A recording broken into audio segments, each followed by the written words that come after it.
இருவினை புனைந்து ஞான விழி முனை திறந்து நோயின் இருவினை இணைந்து போக மலமூட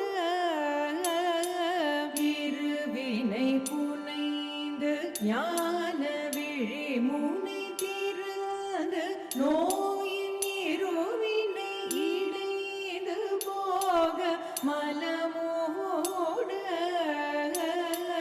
இருளற விளங்கி ஆறு முகமோடு கலந்து வேதம் இலையென இரண்டு பேரும் அழகான